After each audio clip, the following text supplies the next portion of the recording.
One of the most common issues that any Blender user or 3D user in general runs into when they start modeling something is shading. You model something and then shading breaks and everything looks nasty. So in this video, I'm gonna show you the basic issues with shading, why is it happening and how to fix it, okay?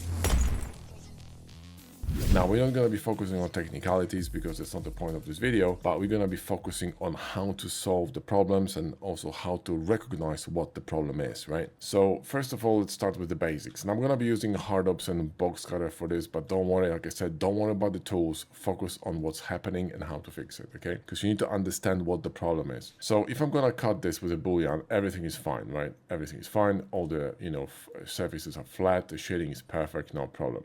Now, when I'm going to add a bevel, we're going to start seeing issues. And you can see clearly that, there's a breakage in here. All this start looking nasty. All the faces look bloated and not flat anymore. If I'm going to toggle that bevel on and off, you see clearly here that we have some serious problems. Now, why is it happening? The reason for this is simply normals. And if you want to go deep on normals, go ahead and watch Josh's videos. He explained in detail what is happening and why normals are causing these problems. But in layman terms, I'll tell you. What Blender is trying to do is trying to average the curvature between the beveled surfaces and the flat surfaces. And that's why these faces are getting bent. Now, there's a really easy way of fixing it. In fact, there are two ways of fixing it. One of them is built into bevel. So what you can do is you can go here, go to shading and simply click on harden normals. And you see everything is peachy. Now, sometimes this will not work as intended, and I honestly prefer to use weighted normal modifier, which will do more or less the same thing, okay? So we're gonna click on Q, and I'll click on sharpen, which is gonna add weighted normal modifier with a keep sharp option on. So if you don't use, Addons and box cutter, you're gonna have to take this on. And this is all you need to do in order to fix shading on a flat surface. And when you're modeling something hard surface, that's what you need to do. And that's also the correct order of modifiers. If you're gonna switch them around, especially when you're gonna start playing with booleans or bevels, you see the shading is gonna break. So the order of modifiers is really important, okay? So there you go, that's number one. So if anything looks off on your hard surface model, add a weighted normal modifier and you should be good to go. Next is going to be smooth by angle, or as it used to be called, auto smooth, which is this one. Now this one will tell Blender which edges supposed to be marked as sharp when you're going to shade smooth your mesh. Because when I'm gonna add a bevel to this, to this cube like that, and I'm gonna keep this mesh shaded as flat, you'll see that we're gonna get this faceting. The moment you want to smooth this, which means you wanna shade your mesh smooth, you're gonna get this mess. Why? Because at the moment, the Blender has no clue which edges should be marked as sharp. So now what you wanna do is you want to add shade smooth by angle, which does exactly what it says. It basically smoothes the mesh by angle. So now, if you look at this modifier, everything above 30 degrees is going to be marked as sharp, which means any angle between two edges that's 30 degrees and above, it's going to be, it's going to be shaded sharp. So the reason why these edges here and this whole bevel is smooth, because the angle between, these two faces, it's way lower than 30 degrees. It's more or less like, 5 degrees or 4 or something, right? So now, watch what happens when I'm going to run a loop over this mesh and lift it up, right? You'll see the problem. So I'm going to actually mirror this to the other side with a mesh machine, and I'm gonna run a loop here in the middle, okay? In fact, you know what? Let's grab a new cube, okay? So I'm gonna grab a new cube and move it in here, and I'm gonna shade it smooth, right? Then I'm going to add an edge here in the middle, and I'm going to lift it up a little bit. So I'm going to lift it up a bit, but it will not be enough to reach this 30 degrees, kind of a threshold. So you see now my edge here is kind of a blobby, and it's not really sharp, it's smooth, because it's simply not sharp enough. If I'm going to increase it past the 30 degrees, suddenly it's going to snap, and I'm going to have a sharp edge. So that's not a way that can cause shading problems when you're not using bevels but using smooth by angle. and you want to have some edges appearing as sharp, but they don't. So that's another problem. Next issue with shading, which is really common, is going to be caused by topology. And this could be multifold, and there are really a lot of different, topology issues that can cause shading, but the most common one is going to be flipped normals. Now, what is a flipped normal? Mesh in Blender has two sides, okay? Inner side and outer side. Now, inner side, you can't really see here, but if I'm gonna go to preferences and I'm gonna go to themes and 3D viewport and I'm gonna go to face orientation front here, slide the alpha to 0, which by the way now by default is at 0, which is great. And then I'm gonna go here to face orientation and enable it. You see that you're gonna have this red color inside of the mesh. What does it mean? It means that the red mesh, right? The red mesh is an inner face of geometry. It should be pointing inside of your object or your model, okay? And this one is an outer face, which means now the orientation of the mesh is correct because the red faces or the inner faces face inwards and the outer faces face outwards. So when I'm going to be running bevel on this mesh, right, it's going to be curving around these faces. Now watch what happens when I'm going to add this face here.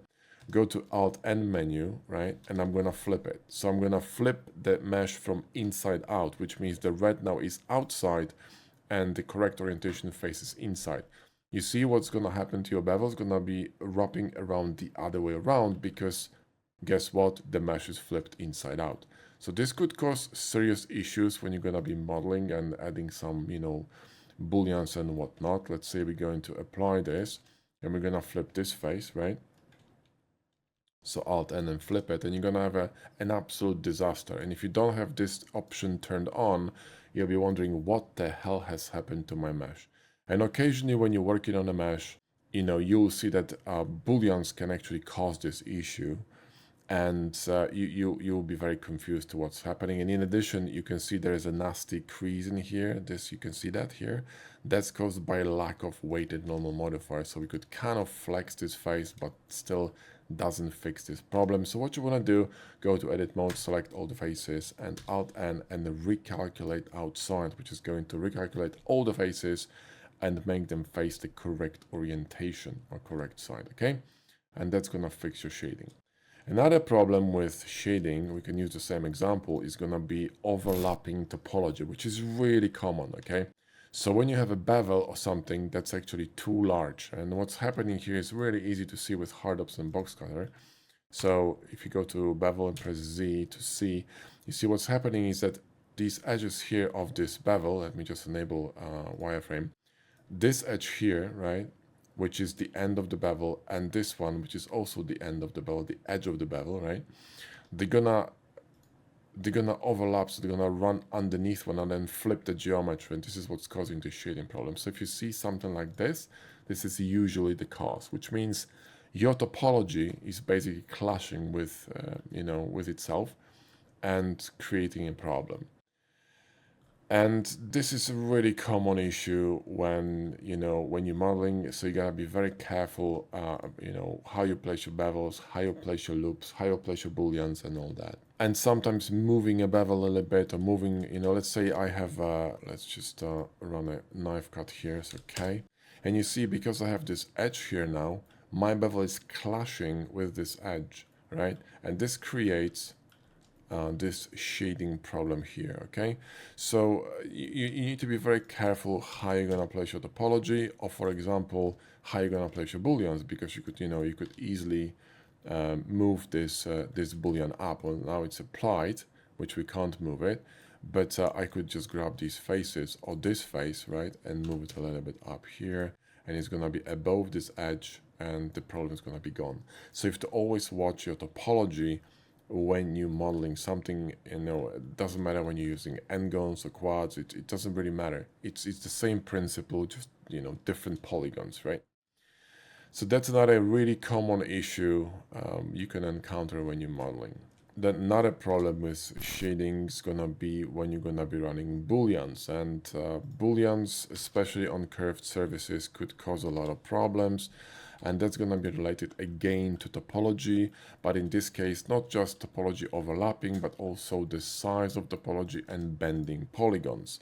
So if I'm going to run a bevel here like this, right, and I'm going to now, let's say, run some cut through it. So let me just align to these two edges. So let's go to Mesh Tools and View Align, right? And I'm going to run a circular cut in the middle here like this, okay? So just a cut, and let's just run a cut here like that, okay? And I'm gonna scroll down my number of segments, okay? And we're gonna run, let me just remove this wireframe for a second, and we're gonna run a bevel here, okay? So bevel, right? And you see that we're gonna get the shading break in here. Why? Well, it's really easy to understand, especially when I'm gonna apply this. So let me maybe duplicate this mesh. I'm gonna run Uniquify through it to apply the cutters to this mesh, and I'm gonna apply this, okay? So Operation Smart Apply.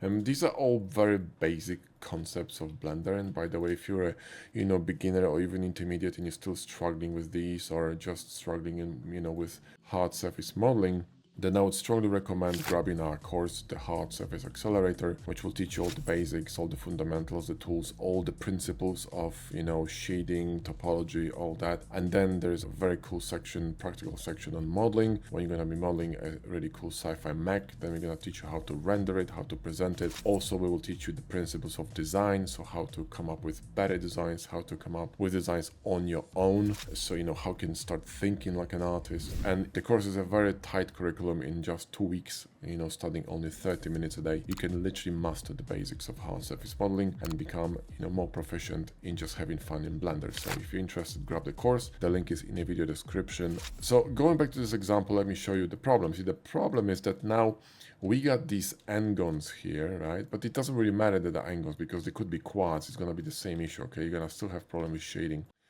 The problem is that they just simply being bent, and also the connections here are just kind of nasty, because you got these verts really close to one another.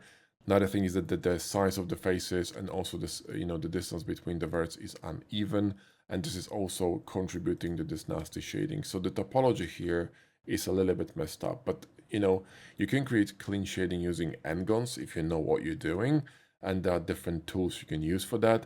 Another solution here would be to run it with quads, but even though if you run it with quads, you would still need to know what you're doing, because it's not that straightforward. But I'm going to show you how to fix this n-gon situation here, okay?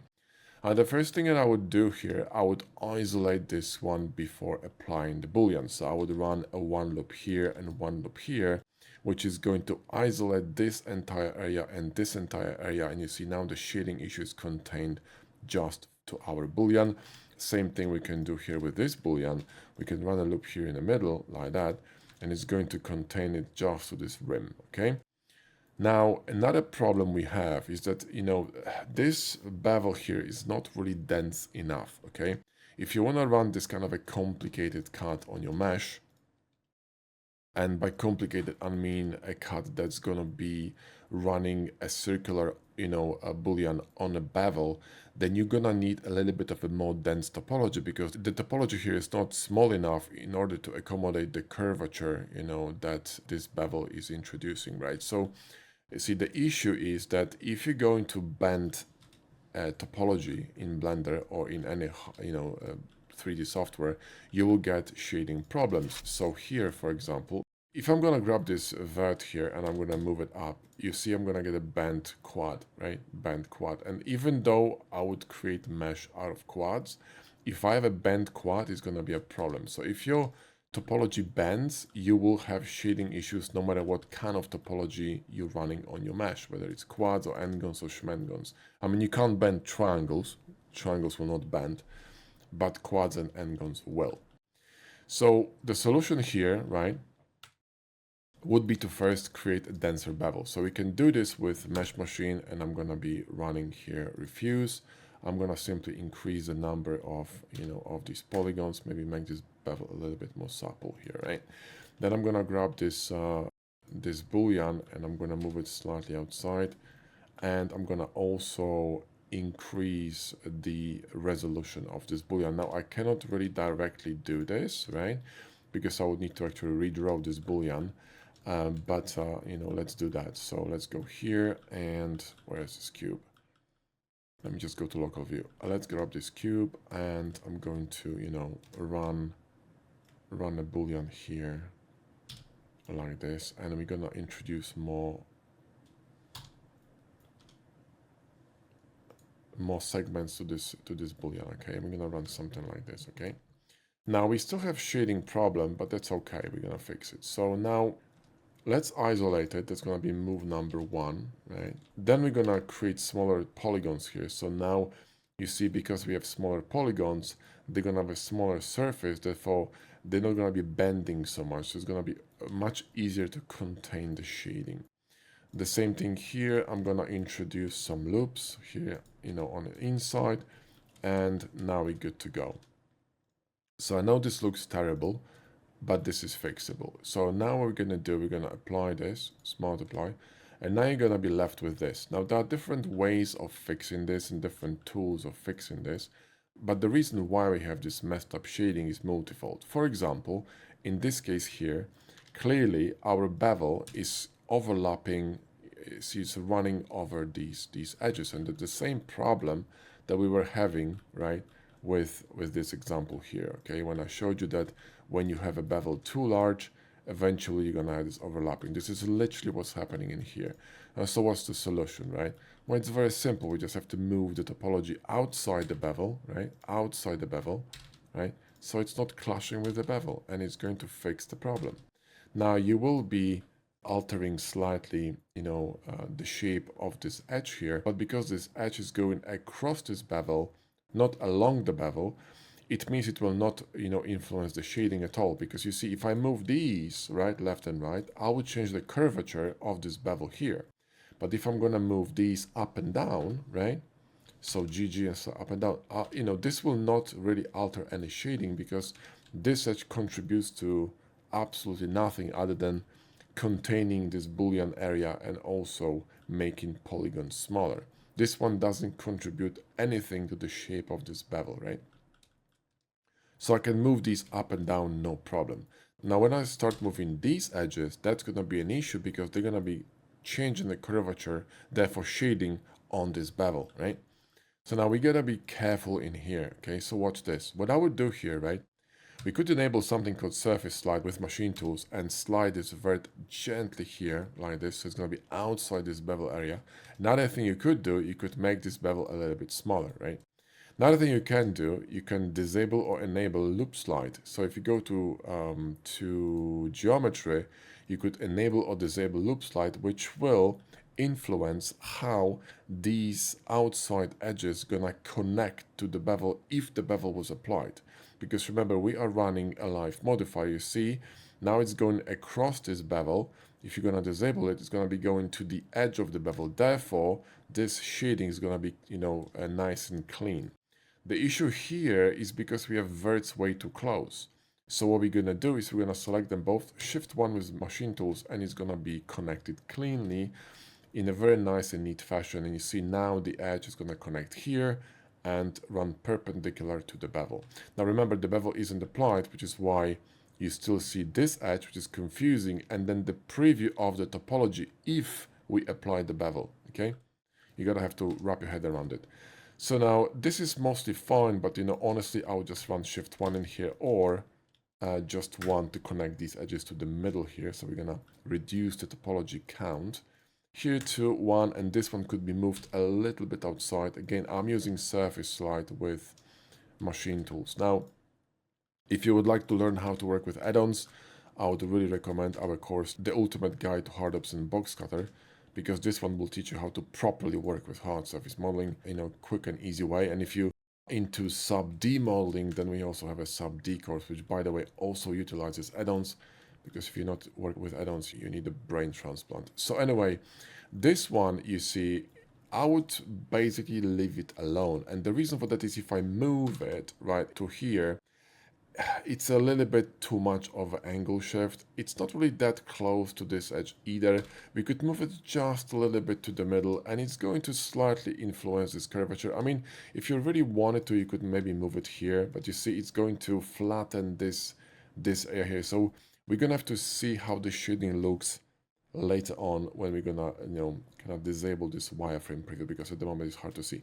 This one I would move it outside the bevel area again, and connect these edges here to the middle, and then you can just keep moving. This one is dangerous, but we could move it just a little bit outside here, and these, I would say, merge them in the middle. Maybe we could move it like that and connect this one here. This could be helpful. And you see this angle here, it's very sharp. I don't like it. I would probably move this edge somewhere here to relax this quad in here, make it look a bit more natural. And this one definitely needs to be connected here. This one is overlapping with the bevel, so we're gonna move it outside. Again, I'm using surface slide. If you don't, gonna have to go GG, you know what I mean? So you have to GG and slide it on the edge, so you're not gonna be affecting or destroying, the shape of this curvature here, right? And you see, if I'm going to collapse this here, so I'm gonna turn off the wireframe, right? And then B and Z, there we go. You see that the shading here now looks very clean. We cleaned it up. There's a bit of a beef on the inside, but that's really easy to fix. We simply need to move this, this securing loop here outside, connect this one, and you're good to go. Now this problem here, okay, is caused by the angle of the bevel.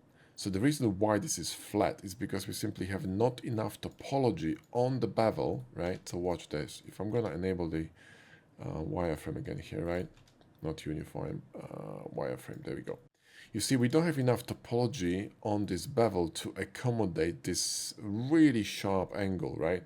So what we need is we simply need more topology, more geometry on this bevel. So what we're going to do is we're going to scroll it up to, let's say, 7 segments, and you want to go with an even number of segments. For some reason, even number is going to be again causing the shading problem, usually shading issues, but an even one is going to be perfect. So let's say 7, and this is going to fix our problem. So if I'm going to uncheck this, you see now we got this nice smooth bevel. Now, if you wanted to make it even smoother, if you wanted to, right? Once you secure everything, you could technically run a subdivision on top of it. So Control 1, and you see it's going to flex this bevel. And now you got a beautiful shading, even though we're running subdivision on Addons. I mean, this is an Addon, right? But the reason why it's holding is because bevel is holding everything in place. So you see, once you understand how this all works, it becomes so easy and simple, and you're going to be way more flexible with modeling. So if someone, for example, tells you that you need to use quads for modeling organic stuff or stuff like this with booleans on curved surfaces, you don't. You just have to know what you're doing, but you also need to understand that there's a purpose of your model. So if you're going to be modeling this for, I don't know, VFX, or you're going to be animating it or deforming it, well, that's a completely different story. Then you would really need to work on your topology, make sure it's evenly spaced, even quads, proper edge flow, proper transitions, proper edge redirection, properly placed loops. It's way more complicated, okay? But if you're modeling, a concept stuff for your renders or even game assets, this is fine, okay? So you see, we're getting a perfect shading, right? Perfect shading using sub D on Addons on a curvature that's really crazy with an insane bevel, right? So it's possible as long as you know what the hell you're doing. So once you understand how shading works, once you understand why it breaks, you can fix anything in Blender without any problems, okay? So anyway, that's it for the video. I hope it's gonna help you out. And again, like I said, if you want to understand the basics and fundamentals, and it's really important to understand basics and fundamentals in Blender, or anything you do really, because if you don't understand the basics, you will not be able to build upon your foundations, because you will have none. And if you're going to neglect the basics, you will be running into problems all the time. You're gonna be getting frustrated and you're eventually gonna give up. So grab our course, the Hard Surface Accelerator, which will teach you all the menus, all the tools, all the basics of hard surface modeling, the principles of shading, topology, all that is explained. You're also gonna have a fantastic modeling course over there and rendering section, and like I said, principles of designs are explained. There are 4 additional bonuses in this course. This course is insane. We have over 4,000 students in the program and they absolutely love it. And once you're gonna get these basics sorted and you'll understand on all the fundamentals, and you can tackle more complex tools and techniques, like for example sub-D modeling, which in my opinion shouldn't be taught to beginners because it's simply too technical and you know it's just too overwhelming, right? And it's only a tool, and like you see here, you not always need it, okay? So anyway, thanks for watching and I'll see you in the next video.